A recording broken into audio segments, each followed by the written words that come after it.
Mustafa Schindler has a chance to write his name in Huddersfield Town legend.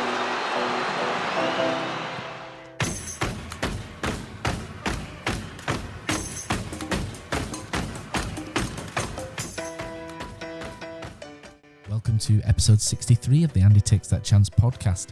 Today we're going to try and do something a little bit different. Last week we reached out to those affected by the lockdown and invited them onto the podcast, and I'm happy to say that today we've got a couple of guys coming on.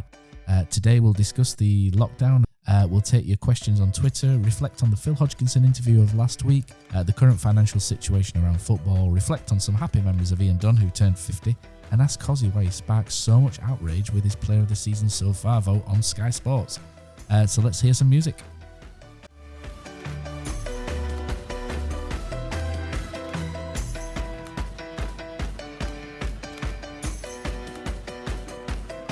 Moves in, Jepson's there, Billy in, the goal, Chris Billy, Huddersfield Town.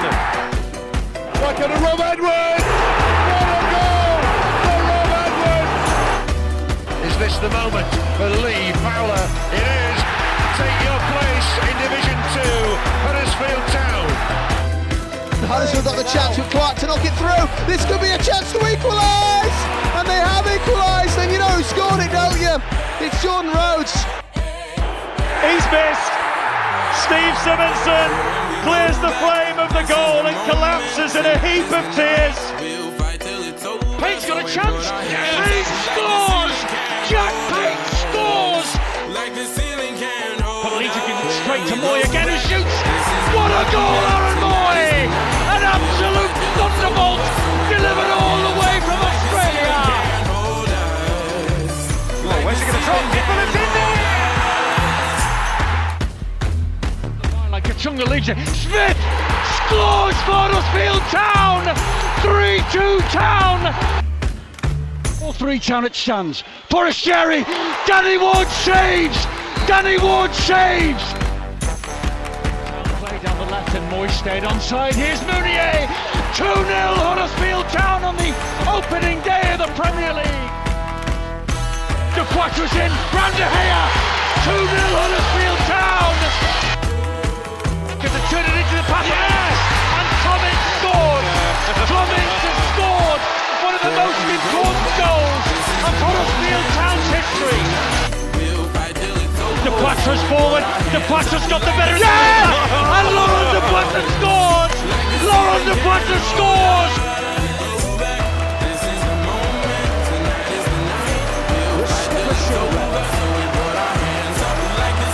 Has a chance to write his name in Huddersfield Town legend. And he takes that chance.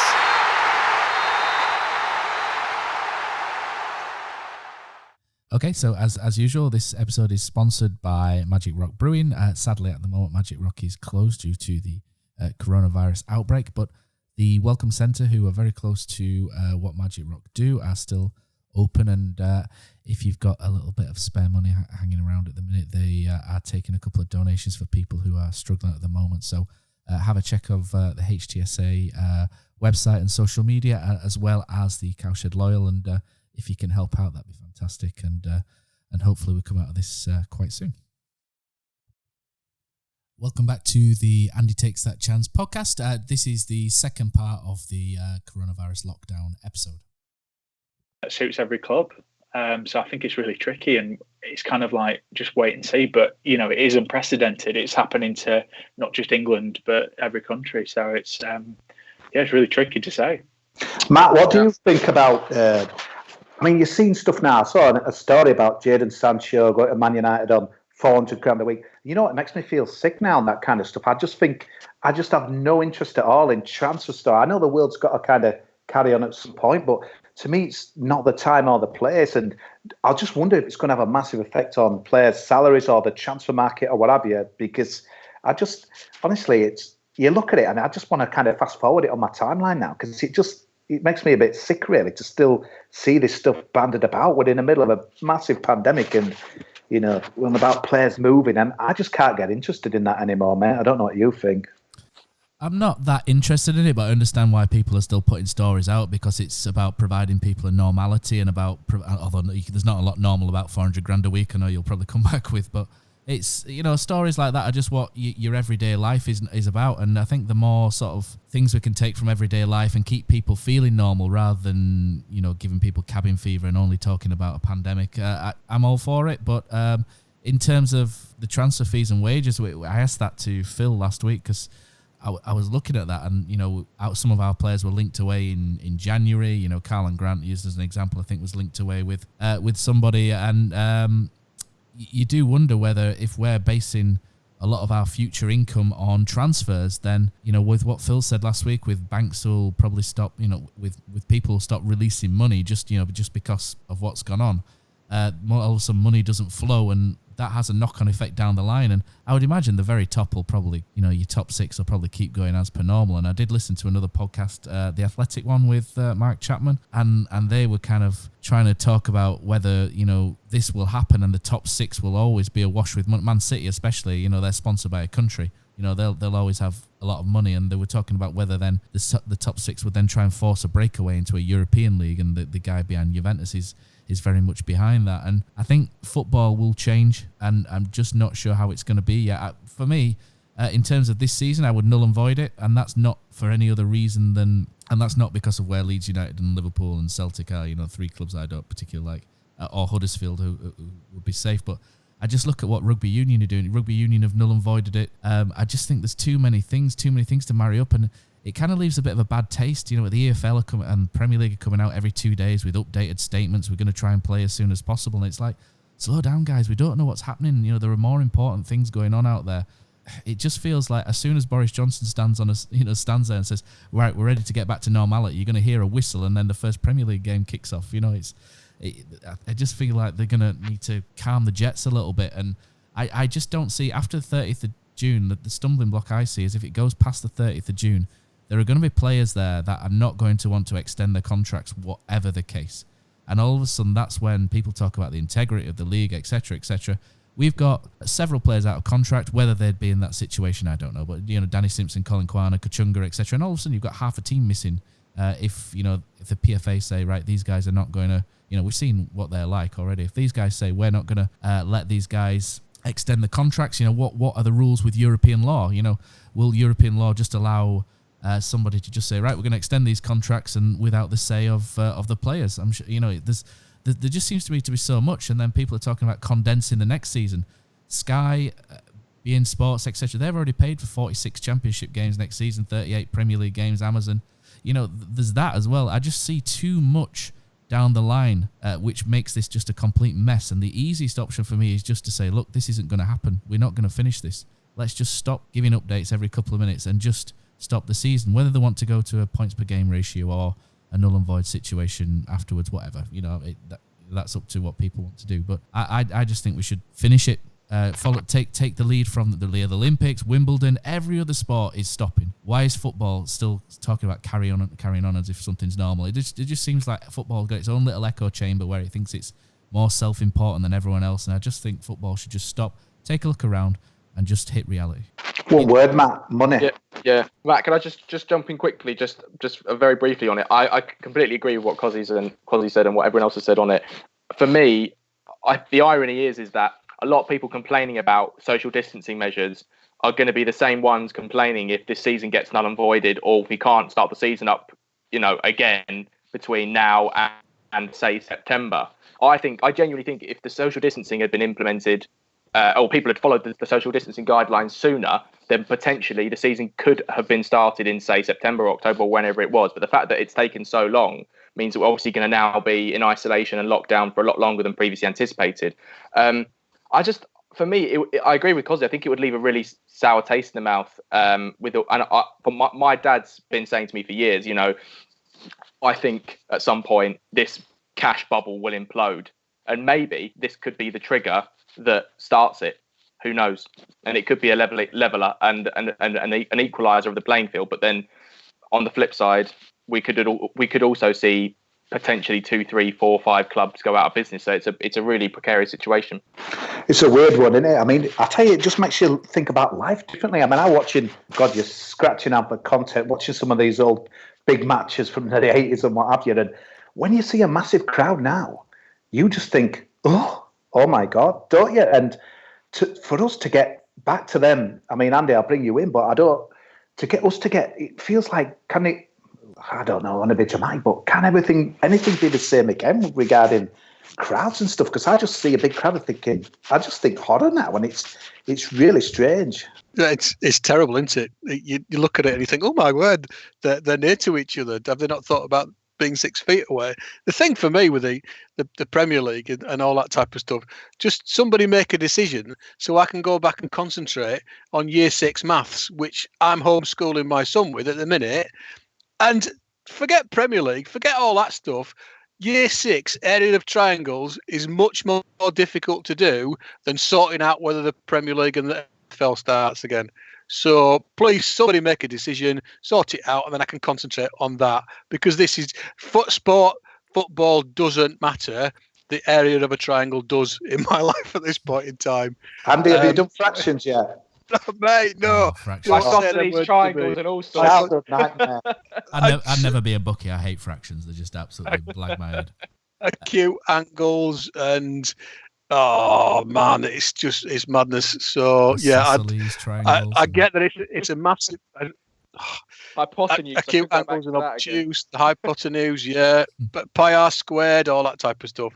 It's a nightmare, and I know it's a big deal, and it's a massive business and it's a massive industry. But I think you're right. I think they've just got to go. Every other sport in this country has stopped for the right reason at this point in time. We've just got to stop, and it doesn't matter whether town we're going down or going up. It's not about stopping people earning the award trophies. If you want, do whatever you need to do. Just stop it now, and then get the pause to get back to where we need to be.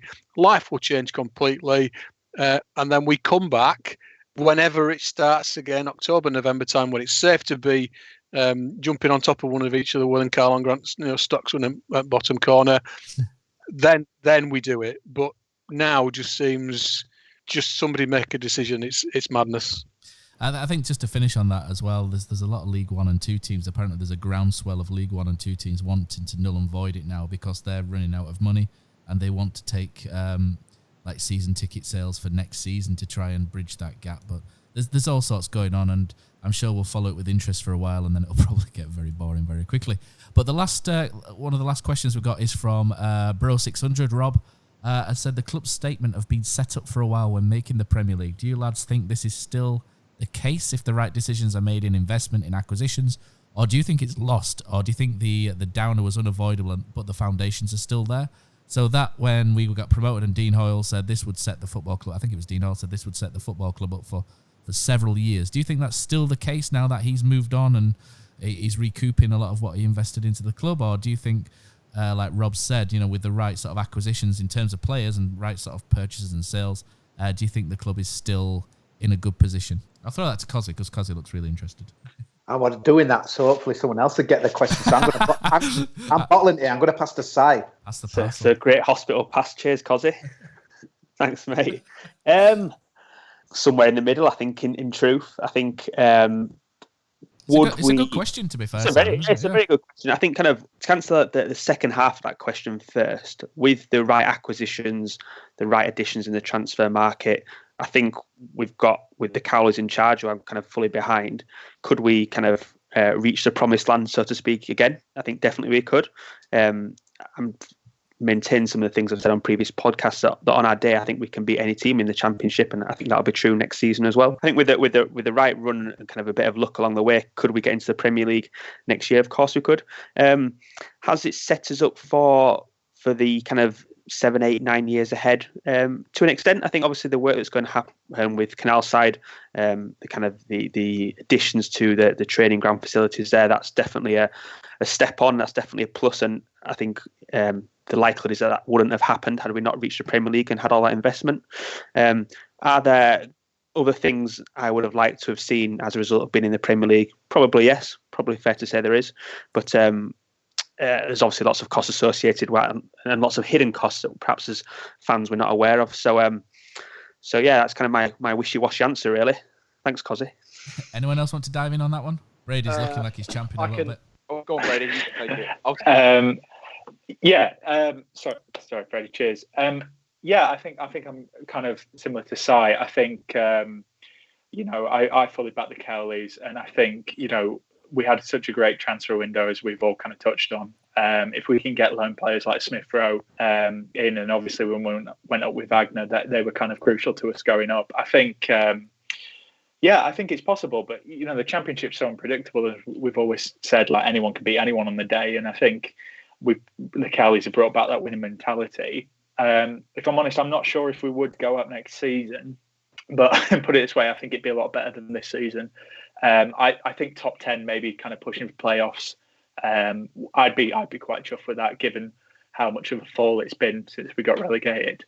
But yeah, in terms of stability, I mean, I remember at the time there's a couple of things. So our wage budget in the first season in the Premier League was less than Blackburn, who were in League One at the time, which is crazy when you think about it. And also, we earned more in that one season in the Premier League than Leeds did the whole time they were in the Premier League. So it just shows you how much money's come in. I know we kind of touched on how we were spending more money, but I think, put it this way, being 2 seasons in the Premier League has done the club good. It's just there has been a lot of background changes. Obviously, we're like we're going to talk about, like, Sean Jarvis going to be moving on. Obviously, the chief exec and the new chairman Phil. There's been a lot of change, so I think I would say I think we need to be a bit cautious. I think we need to be a bit cautious and just kind of, it might take a couple of years. I don't think it's going to be immediate. Cheers for that, Cozzy. I'm trying to really hard not to laugh then. Sorry, Sean Jarvis, let's talk about him now. I think I wasn't surprised. I wasn't surprised. No inside info or nothing like that as well. I think all good things come to an end. I know Leicester, he's a Leicester boy. Leicester category's a big pulling. And when he kind of got that's a bad phrase, into bed, or had the connection with Leicester, is it something direct or what have you? I did wonder if he would kind of end up that way, but I suppose a part of me just is really sad. It was like an end of an era. Shouldn't really be going to supermarkets, but I went to someone on Friday and I saw someone and just shouted across from like the cheese counter, says, "What about Sean Jarvis? How sad's that end of an era?" But I think, to me, we're so blessed. I mean, we were mentioning there about Phil Hodgkinson coming on and on here, but Sean, to me, was where it all started, and obviously the Millbridge Boys who were on that time and stuff. But he's always, I mean, he's had his, he gets some serious stick sometimes on social media. A lot of it, for me, just wasn't deserved. But he's always the guy who will reply, kind of put his head above the parapet, and it's going to be such a great loss as well. And it's a sad, really, that he's probably just going to go. I mean, obviously, he wouldn't have like the kind of the Dean Hoyle lap of honour like we got against Man United, but because of the circumstances, he's just probably going to slip away, really, without anyone being able to say goodbye. And part of me is really sad. I just want to, thank him for everything that he's done. And I know, bless his soul, Scoffer, in a lot of the stuff he was doing, getting us in the South Stand, and any interaction, Sean was always the one that kind of, came to the fore. And a part of me was really sad there was it Friday when the news was announced? But such a good bloke, and 14 years seen as promoted 2 times, haven't we? We've had some exciting seasons, but to me, he would have won after the Ken Davey, when it all kind of shut down. The club was there, the fans were there. He would have won that, brought the connection, and I'm going to miss him. I'm not going to cry or anything, but it was a sad moment for me when that were announced. I don't know what you thought, Matt. Yeah, 14 years. It feels weird, doesn't it? I don't think marketing existed at Huddersfield Town before Sean Jarvis came along and did what he did. And there's all sorts of memories in the trips. The trips to China where he took Huddersfield businesses to China to try and bridge some gaps and meet some new contacts. I think when I think of Sean Jarvis, he was kind of like the boardroom voice via social media, wasn't he? And he would always front up. He would always be the first to front up. He would always be the first to come out, rain or shine, just to kind of get people to smile. And maybe he said the wrong thing once or twice, and people hold that against him, which is daft, really. But He's a genuinely good bloke, I think, Sean Jarvis. He came on the podcast. He was great with us, wasn't he, on here? Nice guy. I think we'll miss him, but I think once other people started going, I think maybe he probably thought everyone else is going. Maybe, like he said in his little video he did on social media, that maybe it was time for him to move on. Everyone else was moving on. Maybe it was time for a new guard to come through, and hopefully they're as charismatic and as approachable, really, as what Sean is. I think from my point. Go on, Simon. I was just saying, I think from my point of view, fully agree with everything he said about Sean as a person. I guess the one build I would have is, I think he's done a bloody good job as well. Actually, kind of, if you think back, kind of alluded to it then, really, marketing didn't exist when Sean first joined the club, and he's brought lots and lots of sponsors on board that kind of probably generated lots and lots of revenue and new commercial streams for the club. And I imagine, without having the accounts in front of me, that side of the business has probably been step changed over his tenure. So he should definitely leave with his head held high, and I guess speak for us all when we wish him the best of luck with his new job, which, given the current climate, certainly won't be an easy one. But certainly wish him the best of luck. Yeah, I just like to echo that, Simon. I think for me it was an incredibly sad moment. A lot of football clubs now seem so corporate and so devoid of humanity and a community feel. From a corporate perspective, he made it seem like a club. He always engaged with fans on Twitter. If someone came to him with a problem, even if it wasn't actually his department responsibility, he would point them in the right direction. He copped a horrendous amount of abuse on social media throughout his time. At one point, it was getting really, really toxic. And he could have easily have come off and said, right, I'm not doing this anymore. This is too much for me. I'm just going to sort of answer questions through, I don't know, the other mediums, basically. But the fact that he stayed on, and the fact that it felt for me like he was sort of like the heartbeat of the club in a way. He drove all the marketing stuff. He drove kind of the community feel and the community spirit, and he really G'd a lot of fans up a lot of times, especially in down moments. I think Town fans are naturally quite pessimistic, but he always seemed to be very, very optimistic, and he always seemed to be able to drive that enthusiasm. And he also owned up to his mistakes as well, which I think is a pretty big thing to do. So yeah, I'm really sad about it, and sad that we can't give him a proper send off. But he's obviously looked at that Leicester challenge and thought, I mean, bloody hell, if there's a bigger challenge in cricket, I don't know, I couldn't find one. So yeah. Every time I've had any sort of interactions with him, he's been a top bloke. The Wilson 66 shirt, he was straight on with that. I'm in the onside business squad, so I've met him a couple of times. The work he's done with that, but I'm quite hopeful he goes to Leicester, because they're pretty rubbish, aren't they? I retired a couple of seasons ago, but he knows he's got my number. He might give us a call if they need a dibbly-dobbler and somebody who can't bat to bat 11. You never know. Military medium, eh, Andy? Yeah, tiddly-poo, just little in-swingers, little away from time to time. But, It's got to you down for the teas, Andy, to be honest. That's the role I was going to recruit you for, Copper, at Burfield. So, yeah. Cheers, mate.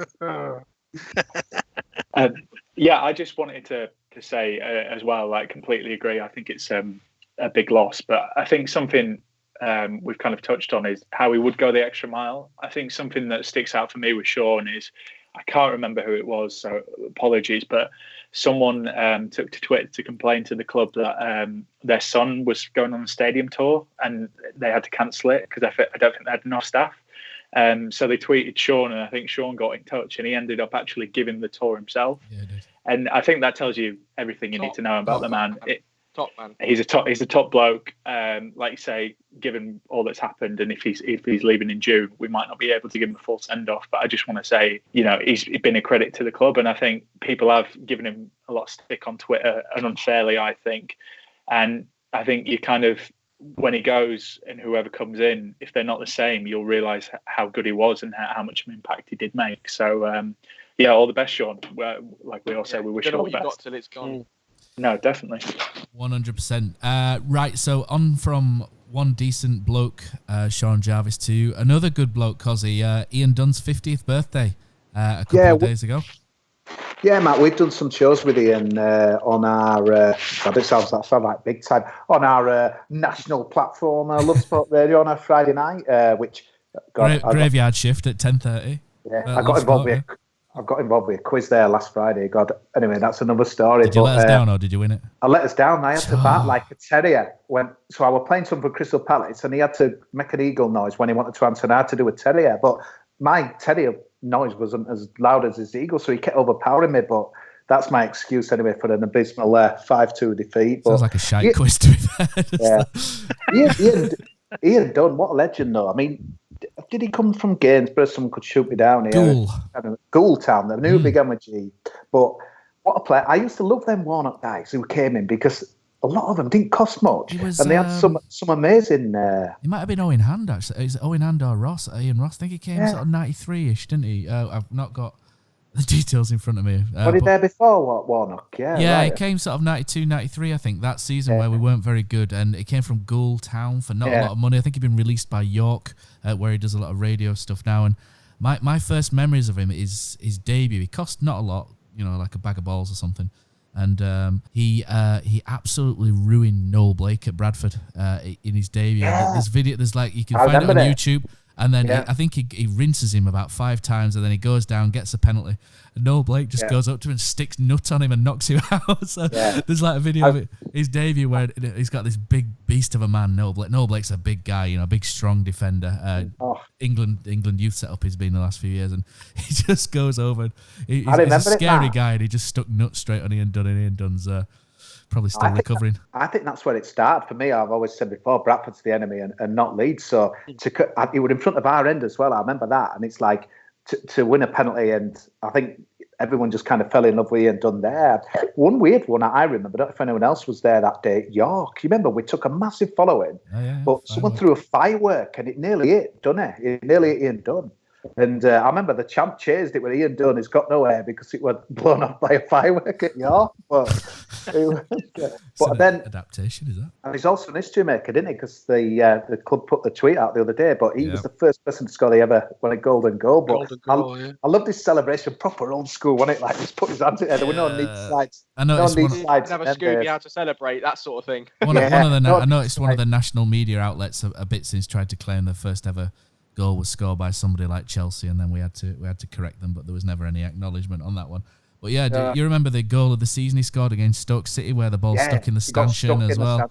There's a lot of good memories from me, and I remember him almost smashing the crossbar from about 40 yards one game against Blackpool, and I think that probably the most important goal maybe he scored was Carlisle Autoglass Trophy Northern final at home to make it 4-1, and obviously we lost 2-0 in the next leg, so Ian Dunn's goal took us to Wembley for the first time in almost 55 years, something like that. And what was so weird about that game, Matt? Can you remember, Andy? Any of you old timers that Carlisle game?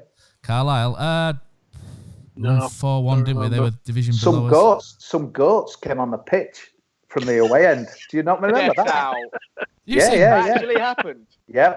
Some goats trickled on. Someone brought some in or something. It was just Are you saying goat or ghost? Goat, GOAT, not Lionel Messi, but I'll never forget that away leg of that game. That's some of the worst trouble I've ever seen. Because me and my dad were running like Usain Bolt trying to get back to the car. There were people punching each other, and one way to get to Wembley and celebrate. But Ian Dunn at £600 or £1,000. It's something ridiculous like that, wasn't it? Yeah, no, absolutely nothing. And a club legend as well, for what he's done. He's a quality player, and obviously he came on at Wembley.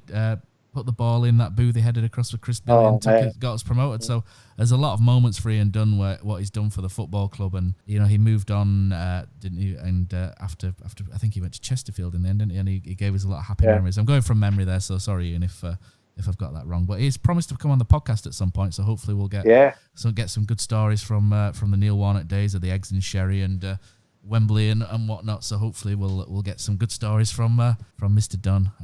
We've got a guest. Get an insight in. Can you get him an insight into that YouTube video of him having a go at Chris Billy and half the team? Please, I'll ask him. That would be amazing. I'll tell you what, we've got a right guest list coming up. I've got Gailey on next week, Andrew Gale. We're going to get Jamie Rayner on from BBC Leeds. See, couldn't get anyone else really. There's no one else that's got anything better to do, have there now? Couple lined up. So we'll see how they go, and I need to ask them first, but hopefully we'll get some good ones on. But Ian Dunn, quality, and I always remember that goal he scored against Bradford as well the week before we went to the Autoglass final. He got the equaliser when we played with 10 men, and Chris Billy was sent off for handball, and it was a little bit ropey. It was like shouldery kind of chest, wasn't it? And Ian Dunn got the equaliser, and I remember them. I always remember that game for Bradford. They're saying replacing Frank Stapleton in the starting lineup, and they all cheered. And they went, "Is Mike Duxbury?" And they all just went, "Ooh." Good times back then. So moving on, Cozzy, you caused a bit of a stir, haven't you, with your player of the season so far on Twitter? Well, Matt, there's more to come. This guy, Sky Sports, is pushing me, so I've got a championship team of the year, which no one's in from our team. I'll give you a little bit of a spoiler. You mean Karlan Grant's not in? And then I've got to do a video. You know what, mate? A video. It's opinions, isn't it, really? I mean, you could argue easily that Lewis O'Brien, definitely. I didn't get many friends on Twitter today and that as well. But it's you. I know at Huddersfield Public, I like Matt, just hard-working grafters and that. Don't you want a bit of joie de vivre, mate? No, I think O'Brien's brought a lot more than hard work and graft. He's got a great touch. He's great. You know, he gets up and down. He links play brilliantly. He's a good range of passing. His first touch is great, how he takes it out of his feet. And for me, Lewis O'Brien, Lewis O'Brien has been given 90-minute performances for months on end. And for me, he's streets ahead player of the season. Karlan Grant's done great. He's scored 16 goals, 4 assists. But for me, December, January was almost non-existent. I thought it was really poor for 2 months of the season. For me, Lewis O'Brien gets it on consistency. But up until then, I think Grant was just ahead of O'Brien. But for those did few you see months, his goal at Wigan, Matt? Or were you? I did, but he had a shocking game that day. But the goal was brilliant, and obviously the striker scores a goal. But for me, O'Brien puts in 90 minutes, and that tips it for me. But what about everyone else? Who would you guys give it to? 100%. I think Cozzy's done us a good job. I think Cozzy's done a good job, to be fair, because he's just put that in so we can get an extra mil when we try and sell him. That's all it is. Cozzy thought it was genuine then for a second, didn't you? Yeah. I know. Cheers, baby. I agree, lads. I think Lewis O'Brien, for me, gets player of the season. I think it's just local lad. He's put shift in. He has been, he's been such a surprise because no one expected it. And it's just, I don't know, you want players like that. Like I interviewed Peter O'Toole, one of the illustrators, who's worked with the club, and he's like, if every player had the work ethic and the attitude of Lewis O'Brien, what more could you ask for? And I completely agree. Definitely deserves player of the season for me, 100%. Andy, you're next on my Skype list. So for me, if he'd been here all season, Harry Taylor would absolutely rob it. I love the bloke. He's an absolute legend. But I have to agree with everybody else so far. Can't see past Lewis O'Brien. Karlan Grant, scores goals. A lot of time for him, but he's got a long way to go in terms of his development. Can't trap a ball to save his life. So he's got a long way to go. Trying to think of anybody else that there isn't really. Hoggy maybe because he's consistent, but nah. Lewis O'Brien all the way for me. And Benzer at Stoke, Andy, doesn't that count? We won, didn't we? We won. Yeah, it's not all about results though, mate, is it? It's a bit more. We've actually got a midfielder who can score a couple goals as well. I mean, he's chipped in with a few. I'd like to see him maybe score 8 to 10 to 12 next season. But the fact that he's actually scored a few goals is good as well, because previously we had no midfielders who could score goals. So it's a welcome change there. Yeah. Who would you give it to, Freddie, then? You've ditched that. Are you sticking with your East London boy, Karlan Grant, or... No, 100% Lewis O'Brien. I was just mentioning the fact that he's scored a few goals from midfielders and as an added bonus. I think Karlan's been great. I think I'd agree with you, Matt, that he does have games where he sort of flips in and out. His goals have basically kept us up. There's no doubt about that. But I agree with Andy that he has got a way to go in his development. The fact that he's been played on the wing probably suits his game right now. He does love that one trick of moving it onto his right and shooting. I think some teams have wised up to that. To be fair to Karlan Grant, he's got about 36-37% of all our goals this season. So without him, we'd be shafted. Never mind, we'd be absolutely shafted. If he can make that shift from his left onto his right, like Robben-esque, where everyone knows what's coming but they can't do anything about it, then we'll be sorted for another couple of years. But I think teams will eventually wisen up to it. So if he can add some, a few more tricks to his game, he'll probably score a lot more goals than 16, and he'll be gone in half a season. So I think for me, Lewis O'Brien for sure. Go on, Simon, round it up. Nothing much to add, really, to be honest. But Lewis O'Brien, for me, kind of agree with all the points been said. I think if he can kind of if he can get to 10 goals next season, then boy, is he going to be kind of one hell of a player and really kind of a big asset for the club going forward. Kind of not sure what contract he's on right now, but cream factor 50. He looks like a weasel. That's what they were singing that first game, and then Ron Weasley. Felt so bad. Singing looks like a weasel. That's when I heard that. I was like, oh dear, that's poor biggest lad. backhanded insult / compliment. I know he's having season of his life, and he's and people are singing he looked like a weasel. I felt really bad for the lad. That was obviously there was no malice, but it was like it's a bit harsh, that lad. But there we go. Right, guys. So we'll move on to so we'll round up and we'll finish the podcast with some questions. I might do this podcast in 2 parts maybe because it's gone on for a little while. So we'll see what happens post edit. So the last few questions we've got. So we'll start with Martin Shaw, who says, I'm going to throw this to you, Brady. So Big Phil was spot on saying we're finding a way to win without a real style of play. Given a proper pre-season and the right players, what do you think will be our style of play? Cheers to coming to me first. Well, I think we'd play 4-2-3-1.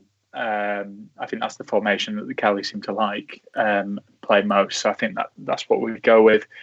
I think just attacking football. Hopefully, I that's what I'd want to see. I want to. I want to go for the turnstiles on a Saturday and see my team go for it and try and win, because I think I agree with what Si said earlier. I think on a day we can beat anyone, and the championship is so open. So that's what I'd like to see. I think depending on who we have, obviously everything's a bit uncertain at the moment, but it depends who we have in the squad.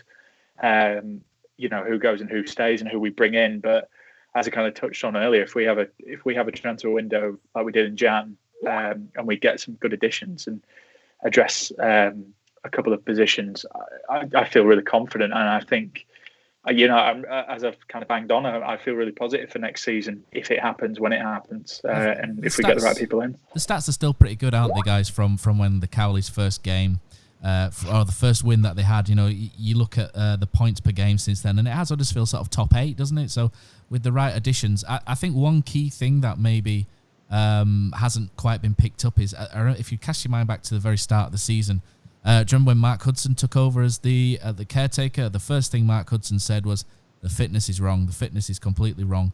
And I think at Leeds, particularly, where the team who've got supreme fitness and organisation, you could see in particular on the ball, mentally, a lot of them just weren't fit enough, sharp enough mentally, physically.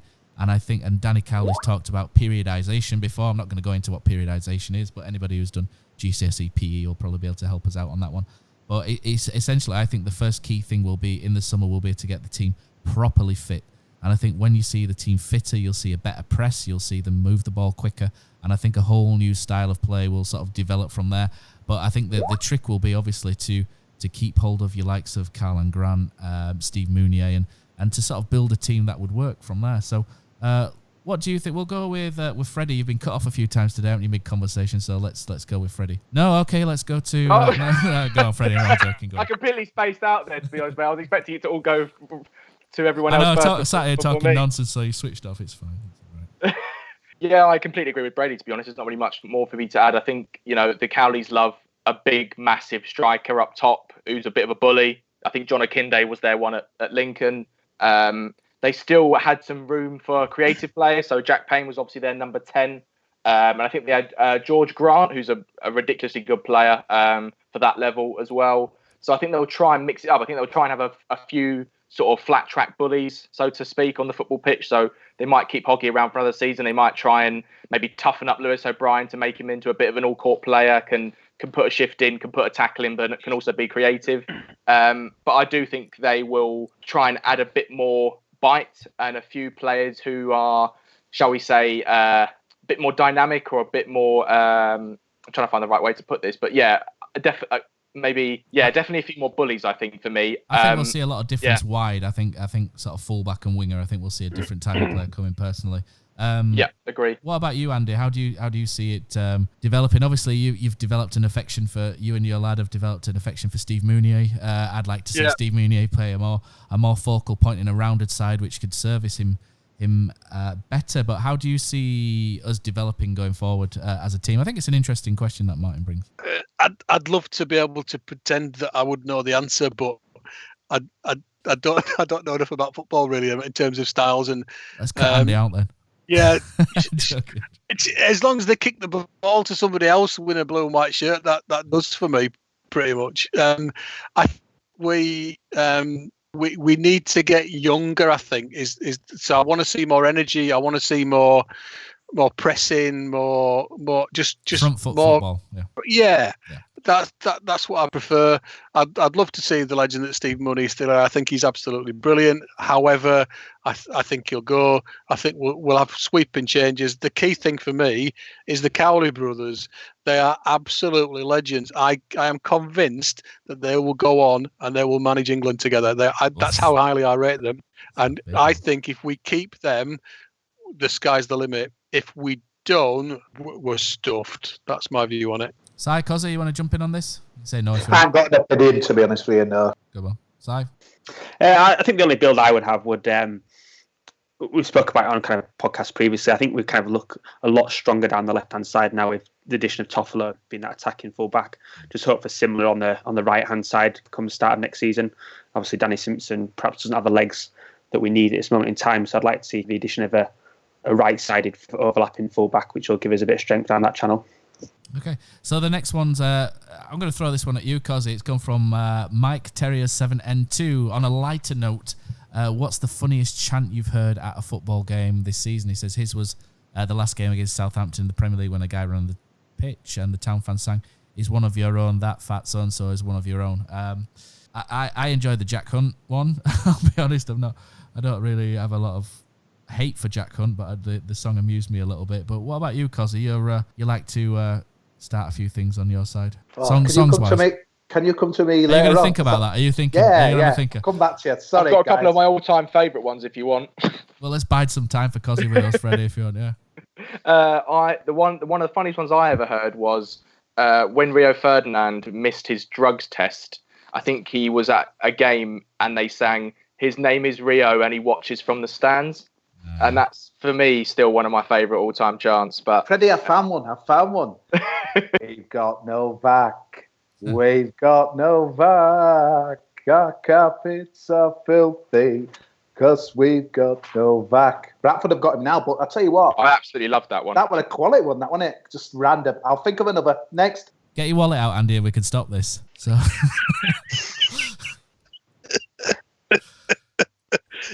I think Aaron Afsar started that song, didn't he? Back in the day, Cozzy, I think. Has he got the rights? Yeah. Right. I think so. I think he's got the copyright, via Instagram. Yeah. But yeah. So any of you guys, one of my old favourites. I know we're not talking about this season in particular, but I think FC United of Manchester, when the police used to walk down at the bottom, you know, the police patrol the stands, don't they? They used to sing, "We paid for your hats. What a waste of council tax. We paid for your hats," and that was always one I actually quite liked. Was that one? But Simon, what about you?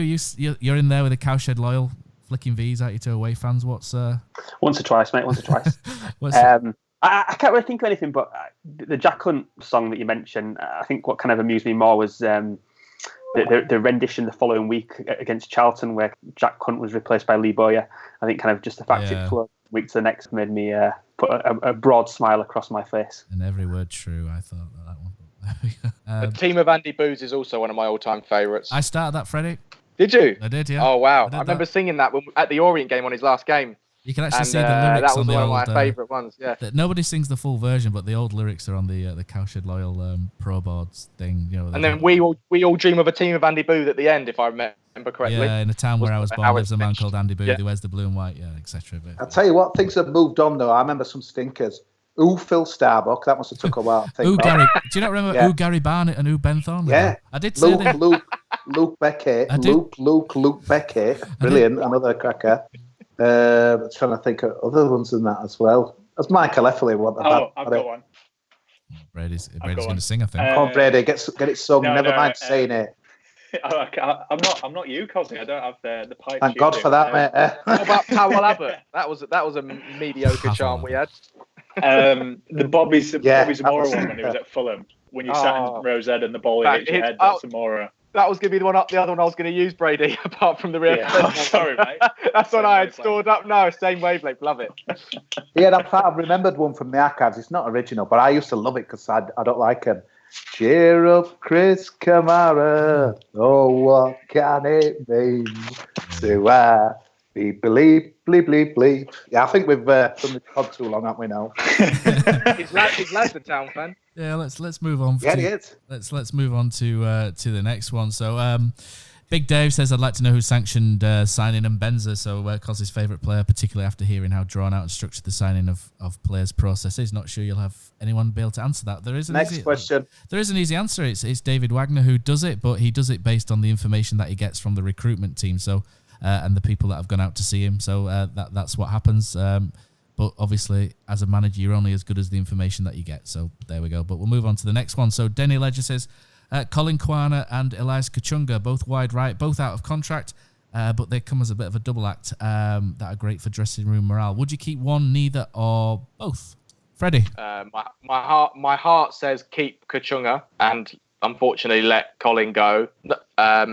My head says let both of them go. If I'm being if we are all being brutally honest, they are heroes of the club. They will always be legends. They will always be immortals. But the time is to there. There comes a time when you have to find new heroes. I think it breaks my heart to say Kachunga's not the player he was in the season we got promoted. I think that injury he got at Watford was really, really unfortunate because he was just seeming to sort of acclimatise to the Premier League at that point. I was at that game when he scored, and then he got the injury again when he got two-footed by Kennedy against Newcastle, and I just don't think he's been the same player since.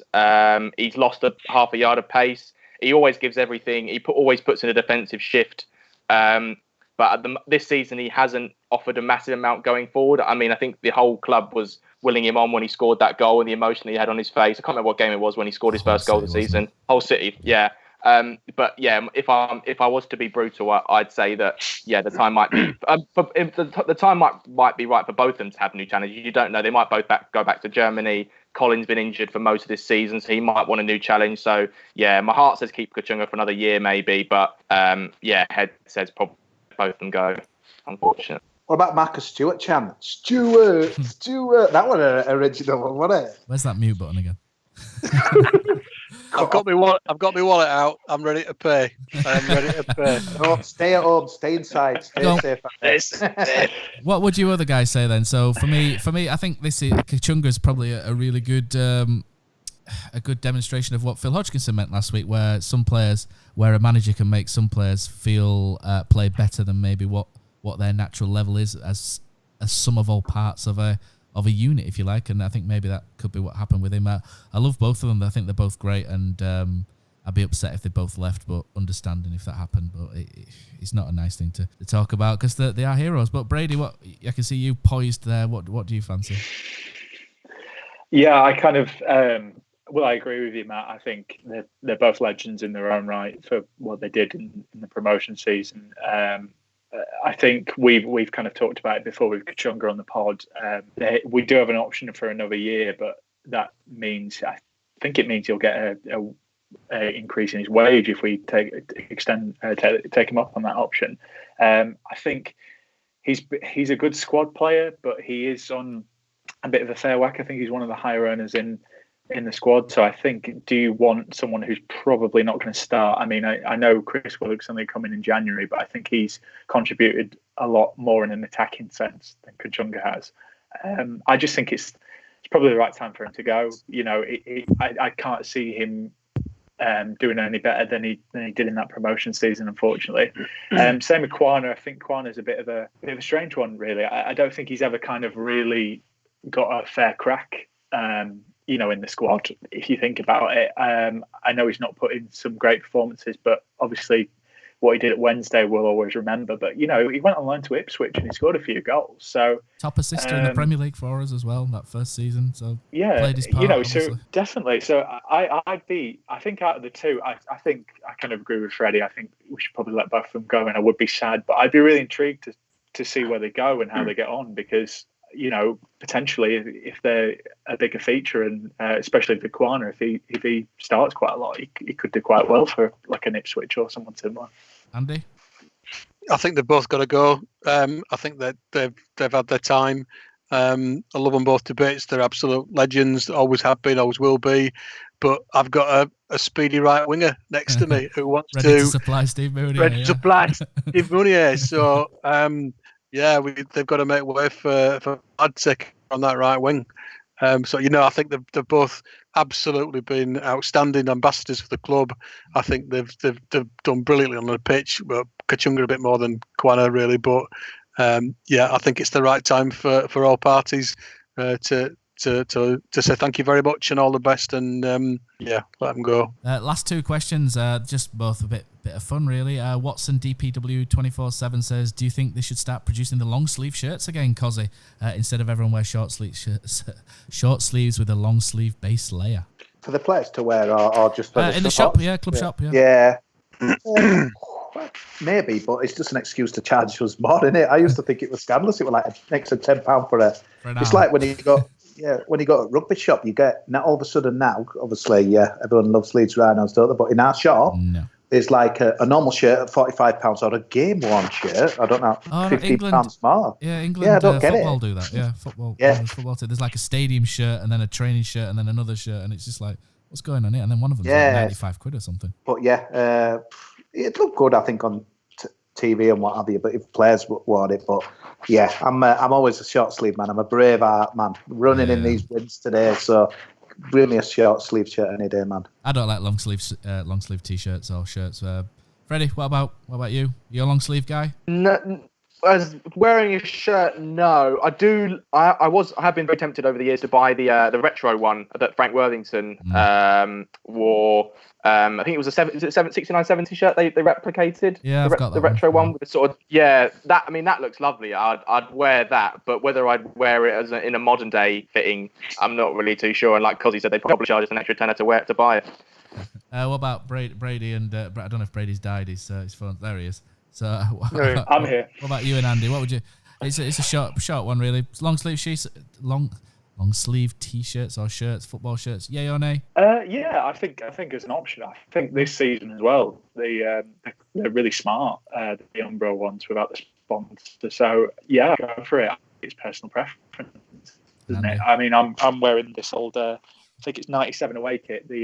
That is. But 98, I love 99 the long is that sleeve. shirt. I mean, it's bloody cold at the John Smith Stadium most of the time, so probably not a bad thing to get some long sleeve shirts. Andy?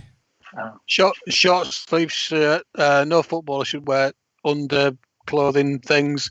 Absolutely short sleeve shirt. Just absolutely no time for long sleeves on a footballer. The only time long sleeves should be worn on a sporting field is by wicket keepers. A wicket keeper who wears a short sleeve should be thrown off the park. But absolutely short sleeves on a footballer. Andy, I bet you. Grey school of thought.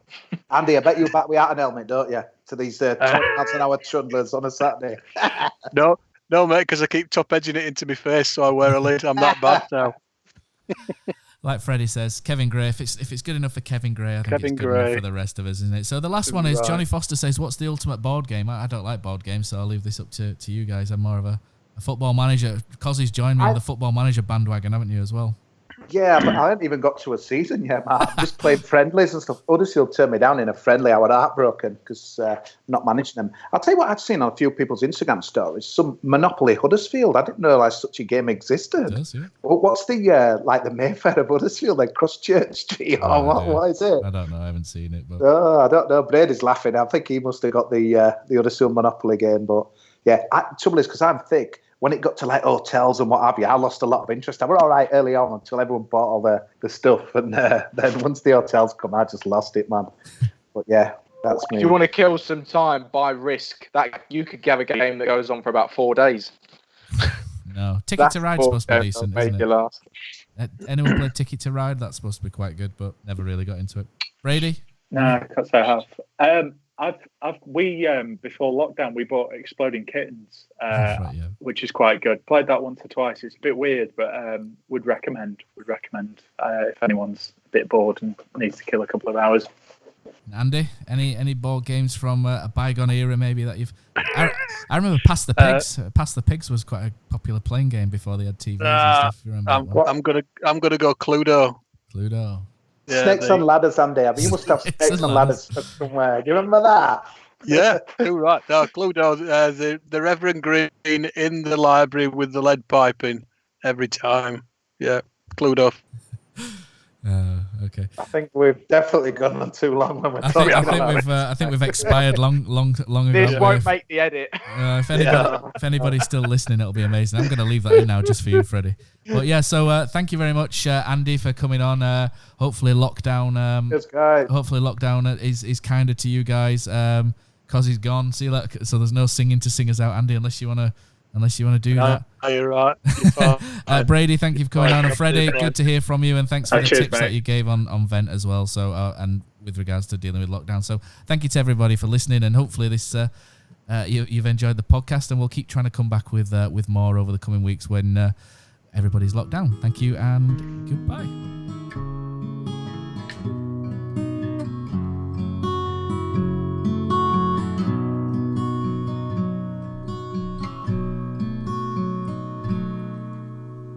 There's a team that is dear to its followers. The colours are bright blue and white. They're a team of renown, and they're the pride of the town. And the game of football is their delight. And all the while upon the field of play, thousands loudly cheer them on the way. Often you can hear them say, who can beat the town today? And then the bells will ring so merrily, and every goal shall be a memory. So town, play up and bring that cup back to Huddersfield. So town, play up and bring the cup back to Huddersfield.